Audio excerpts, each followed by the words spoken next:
Comprar um imóvel é o sonho de muita gente, mas é preciso tomar uma série de cuidados antes de efetuar a compra para que esse sonho não vire uma dor de cabeça.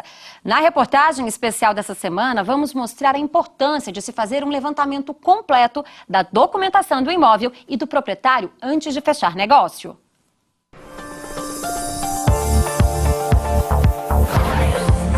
A casa própria é um sonho para a grande maioria dos brasileiros, sinônimo de segurança e realização. Mas a falta de alguns cuidados ou de orientação de um bom profissional pode transformar o sonho em pesadelo. Foi o que aconteceu com a Kátia e o Aristeu. Nós compramos esse imóvel em 2007 e depois de 2 anos, quando a gente resolveu vendê-lo, descobrimos que ele estava arrolado a uma dívida trabalhista contra o ex-proprietário. Ele estava penhorado e não sabíamos. Inclusive, quando nós adquirimos o imóvel por meio de uma imobiliária, ela verificou em nível regional e nosso imóvel foi escriturado, como está aqui a escritura, né? Ele foi escriturado e não sabíamos desse problema. Fiquei sabendo depois de 2 anos que eu recebi uma intimação que eu fui arrolada a um processo por uma fraude de execução. Adquiriu de uma imobiliária de bastante renome, e ela providenciou, a nossas custas, ela providenciou toda a documentação legal do imóvel e tanto é que a escritura foi feita. O cartório também aceitou a documentação e lavrou a escritura. Então não há por que a gente duvidar de uma coisa como essa. Depois de descobrirem o processo, o casal teve que comunicar os futuros compradores de que não iriam mais vender o apartamento. A batalha na justiça durou 12 anos.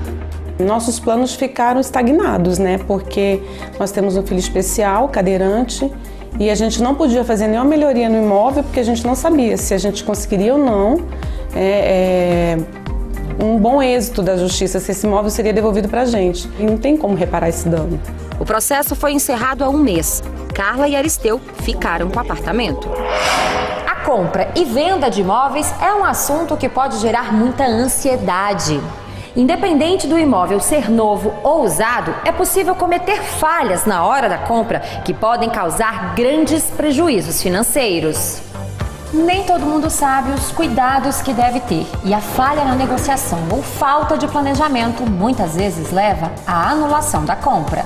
O principal é verificar se o imóvel está com algum problema, alguma restrição, ou se o vendedor também possui algum problema, alguma restrição. E para isso é importante que ele procure o condomínio para saber se tem dívidas, procure a Secretaria de Fazenda do seu estado, do seu município, para saber se há dívidas de IPTU, que são as dívidas principais que acompanham o imóvel, inclusive em caso de venda. Entre os cuidados que devemos ter durante o processo de compra de um imóvel estão verificar a condição jurídica, certidões e dívidas envolvendo o imóvel. Também é importante verificar a situação do vendedor ou proprietário do imóvel nos tribunais de justiça comum, federal e trabalhista. Certifique-se de que o imóvel não tem dívidas de IPTU e condomínio, pois esses débitos acompanham o imóvel e o novo comprador pode responder por eles após oficializar a compra. Quem compra um imóvel mesmo com dívidas de IPTU de condomínio que são anteriores à data da compra, ele vai responder por essas dívidas, né? O máximo, vamos dizer assim, na melhor das hipóteses, ele pode pagar as dívidas e depois tentar ser ressarcido do antigo proprietário, da pessoa que vendeu para ele o imóvel, mas ele vai ser obrigado a pagar, senão ele pode vir até a perder esse imóvel. Mas vale lembrar que a regra não é geral. Em alguns casos, a dívida não acompanha o imóvel. São as chamadas dívidas pessoais. Um exemplo, uma decisão recente do STJ, onde os honorários advocatícios de uma ação não foram transferidas para o novo proprietário. A obrigação de pagar os honorários é uma obrigação pessoal, não é uma obrigação que a gente chama de próprio terreno, que acompanham o imóvel independentemente da titularidade. Uma dívida com a SEB e CAESB, isso é muito comum. Água e luz. Muito comum essas concessionárias de serviço público tentarem cobrar dos novos proprietários essas dívidas, mas essas dívidas são pessoais, elas não acompanham o imóvel. A taxa de comissão do corretor também já foi pauta de julgamento no Superior Tribunal de Justiça. Um comprador informado de que teria que pagar a taxa de corretagem no dia da assinatura do contrato recorreu à Justiça, onde alegou que a cobrança seria ilegal e abusiva, pois não teve possibilidade de recusar o pagamento.